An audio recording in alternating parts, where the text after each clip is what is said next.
Salut les investisseurs malins, j'espère que tu vas bien. Je m'appelle Gabriel Jarosson. Aujourd'hui, je voudrais te parler de l'investissement. Est-ce que tu as finalement besoin d'être un pro de la finance, des outils pour réussir ou non?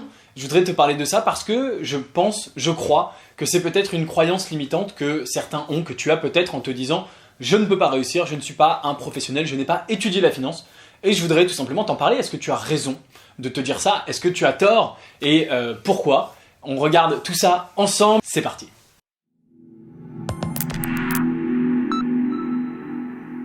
La réponse à cette question, est-ce que tu as besoin d'être un pro? Selon moi, elle est claire, nette et précise. La réponse est non. Alors pour tout te dire, quand je préparais cette vidéo, je me suis dit peut-être que la réponse c'est un peu oui, un peu non, et puis je vais essayer d'argumenter dans les deux sens. Et finalement, le côté de répondre oui, j'ai pas vraiment trouvé d'argument intéressant. Alors, ça veut pas dire que tu ne peux pas réussir si tu es un pro, et ça veut pas dire qu'être un pro, ça va pas t'aider. Évidemment, si tu es un énorme pro, ça peut t'aider. Mais la question c'est est-ce qu'il faut forcément être un pro pour réussir? Autrement dit, est-ce que si tu n'es pas un professionnel, tu n'as aucune chance de réussir ou beaucoup moins de chances de réussir? Et finalement, j'ai trouvé aucun argument pour supporter cela. Et je pense que tu peux vraiment réussir dans l'investissement dans tous les cas. Alors, pourquoi? La première raison, la raison peut-être la plus importante, c'est que, il suffit de faire des choses finalement assez simples pour réussir dans l'investissement. Et il y a beaucoup de gens qui te disent le contraire, il y a beaucoup de gens qui te disent que c'est très compliqué, qu'il faut comprendre des techniques de logiciels de trading, d'analyse graphique ou je ne sais quoi, ou que, pour prendre l'exemple de l'immobilier, si tu ne suis pas leur technique à eux, tu vas pas t'en sortir, tu vas crouler sous les impôts et les problèmes, etc., etc. En général, les gens qui te disent ça essayent derrière, par la suite, de te vendre quelque chose. Ils essayent de te faire croire que c'est compliqué pour que tu te dises « mon Dieu, je vais pas y arriver » et pour te faire ensuite donc payer quelque chose, acheter une solution. Et tu le sais, c'est classique, on t'agite un problème, on te dit « oh là là, regarde comme c'est difficile » et tout d'un coup, tada, j'ai la solution, je vais pouvoir t'aider, il te suffit de payer, etc. etc. Et bien sûr, moi je vends aussi mes services, pour autant, voilà, je vais pas te dire que c'est compliqué. Réussir dans l'investissement, c'est finalement déjà de base plutôt simple. Il y a des techniques, il y a des choses à faire qui ne sont pas des techniques, il y a des choses à faire qui sont simples, qui font finalement partie presque du sens commun, qui te permettent de réussir. Qu'est-ce que c'est que ces choses-là? C'est économiser une partie la plus importante possible de tes revenus et les investir dans des choses pas farfelues, pas le scalping, du trading de la dernière crypto à la mode qui va soi-disant tripler dans la nuit et de la pyramide de Ponzi et de je ne sais quoi. Tu peux les investir dans des actifs que tout le monde connaît, tu peux les investir dans l'immobilier par exemple, c'est l'investissement préféré des Français, c'est pas pour rien. Tu peux l'investir dans l'économie réelle, c'est-à-dire dans les actions, que ce soit la bourse, éventuellement les startups, bien sûr si tu veux prendre des risques, t'es pas obligé. Tu peux investir dans des obligations, il y a plein de choses qui sont finalement relativement classiques, qui vont correspondre à ton niveau peut-être de tolérance du risque et qui sont extrêmement simples. Et puis, bien sûr, une autre façon de réussir dans l'investissement, c'est lié, c'est également d'avoir un horizon long terme.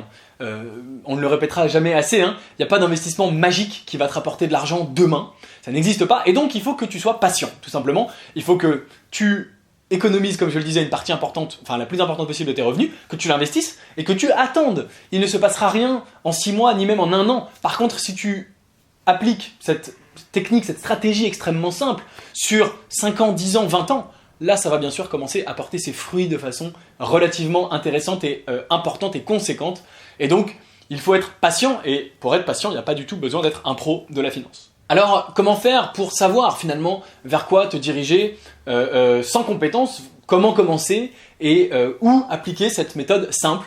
Moi, ce que je te conseille, c'est très très simple, c'est d'apprendre, d'investir avant tout sur toi-même. Et pour apprendre, il y a tout un tas de possibilités. Bien sûr, une possibilité assez intéressante que moi je te conseille, peut-être ma préférée, ou celle que je pense moi être la meilleure, c'est de lire tout simplement des livres. Il existe des millions de livres sur l'investissement. Tu peux bien sûr lire Mes secrets d'investisseur, qui est mon bouquin, mais il y en a plein d'autres. Peut-être d'ailleurs des bouquins plus connus qui sont probablement meilleurs, même si je pense que c'est un très très bon livre, celui-ci. Donc tu peux lire. Ensuite tu peux suivre des formations si tu veux, bien sûr, ça existe et voilà, t'en connais sûrement plein. Mais on vit à une époque formidable, on a une chance extraordinaire que la plupart des gens qui ont vécu même 10 ans, 20 ans avant nous n'avaient pas. C'est qu'on a accès à Internet. Tu es en ce moment même sur YouTube, et sur YouTube, il y a des milliards de vidéos, même en français, hein, sur l'investissement. Et vraiment, je pense que tu peux en consommer à volonté. Et il y a plein de gens qui auront plein de choses très intéressantes à te dire. Donc tu peux suivre des vidéos sur YouTube qui t'expliquent, qui te montrent comment faire, tout ça gratuitement. Tu peux chercher sur Google, consulter des sites internet, hein, si tu n'aimes pas YouTube, même si tu es là, tu aimes peut-être, mais il y a plein de possibilités. Et tu peux tout simplement apprendre, te former, regarder ce que font les autres. Tu peux bien sûr demander dans ton entourage. Attention à demander à des gens qui le font eux-mêmes, bien sûr, et pas à des gens qui te donnent des conseils sans rien faire. Et bien sûr, attention à ne pas t'entourer de gens négatifs. N'oublie pas hein, que tu es la moyenne des 5 personnes avec qui tu passes le plus de temps. Donc si tu as des gens autour de toi qui te disent mais l'investissement c'est nul, tu vas faire que perdre de l'argent, etc. Tu risques d'être influencé par ça. Donc à toi de décider, est-ce que tu veux te couper de ces gens-là? Ça veut pas dire ne plus leur parler, hein, mais peut-être ne plus leur parler d'investissement, ou en tout cas leur en parler moins souvent. Ou est-ce que tu veux être influencé et toi non plus ne pas investir? Enfin, pour terminer, une possibilité autre que tu as, c'est de suivre quelqu'un d'expérimenté qui le fait lui-même et qui te partage ce qu'il fait. Alors, il y a plein de possibilités, ça peut être un proche, un ami, quelqu'un de ta famille, etc., qui effectivement investit et te montre, t'explique comment lui il fait, puis à toi de décider, lui ou elle, hein, bien sûr, à toi de décider si tu veux l'imiter. Et ça peut être bien sûr quelqu'un sur internet, un youtubeur ou quoi que ce soit, il y a plein de gens qui te proposent de suivre leur portefeuille, etc. Attention, je te mets en garde, attention à bien suivre quelqu'un qui investit lui-même et qui fait ça avec son propre argent. Par exemple, un banquier, j'ai rien contre les banquiers en soi, mais en général, un banquier va te conseiller des investissements dans lesquels lui ou elle n'investit pas personnellement. Et donc, je t'invite à ne pas suivre ces conseils-là, c'est trop facile de conseiller quand on ne met pas son propre argent hein, sur la ligne. Donc, attention de bien respecter cette règle-là, mais ça peut être, encore une fois, un proche qui le fait avec son propre argent, un youtubeur ou quelqu'un sur internet qui le fait avec son propre argent et qui te propose de découvrir. Alors, en général, c'est pas gratuit, hein, mais peu importe, de découvrir ce que lui fait avec son argent, ça peut être intéressant, bien sûr, de payer un petit montant d'argent pour suivre quelqu'un qui applique une vraie, bien sûr, technique avec son argent perso. Mais vraiment, je t'invite à faire attention à ça, à cette règle. On dit toujours, montre-moi ton portefeuille perso et je te dirai je te dirai si tu es un bon investisseur ou pas. Donc ça sert à rien de faire confiance à quelqu'un qui ne le fait pas pour lui-même. Mais ça peut être bien sûr une technique intéressante. Et d'ailleurs, évidemment, si tu veux investir avec moi dans la Silicon Valley, dans les startups dans lesquelles j'investis mon propre argent perso, eh bien tu peux le faire en rejoignant le club privé Léonis. Tu te doutes bien que j'étais obligé de le placer. Donc voilà, j'espère que cette vidéo a permis de peut-être casser certaines croyances limitantes. C'est assez simple. Et si tu regardes par exemple comment Warren Buffett est devenu l'une des personnes les plus riches au monde, eh bien il a investi dans quelques sociétés et puis il a gardé ses investissements et il a attendu tout simplement. Et c'est des sociétés très simples que toi et moi on peut comprendre très facilement. Des banques américaines, Wells Fargo notamment, des sociétés type Coca-Cola. Pas compliqué hein, à comprendre. Plus récemment, des sociétés comme Apple, pareil, pas très compliqué de comprendre le business de Apple. Et il a tout simplement investi et attendu et réinvesti en permanence ses dividendes. Donc c'est une stratégie finalement hyper simple. Hein, tu vois, Warren Buffett, c'est pas un malade de l'analyse technique ou je ne sais quoi. C'est quelqu'un qui trouve des sociétés un peu sous-évaluées. Bon, alors bien sûr, là-dessus, il a un certain talent. Mais t'as même pas besoin de les trouver, il suffit de copier Warren Buffett, hein. Tu peux trouver tout le portefeuille de Warren Buffett en ligne, accessible, c'est gratuit, tu peux le trouver, et qui investit dedans et qui attend. Voilà, tout simplement.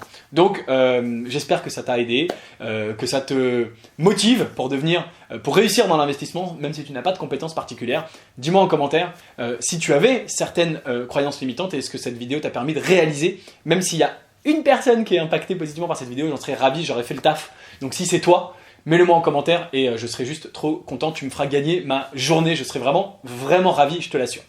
Merci d'avoir regardé la vidéo jusqu'au bout, si elle t'a plu bien sûr, me la partage là, si t'es pas encore abonné, abonne-toi si tu veux venir investir avec moi dans les meilleures startups de la Silicon Valley. Rendez-vous dans le club privé, le lien est juste en dessous dans la description, à très bientôt, ciao.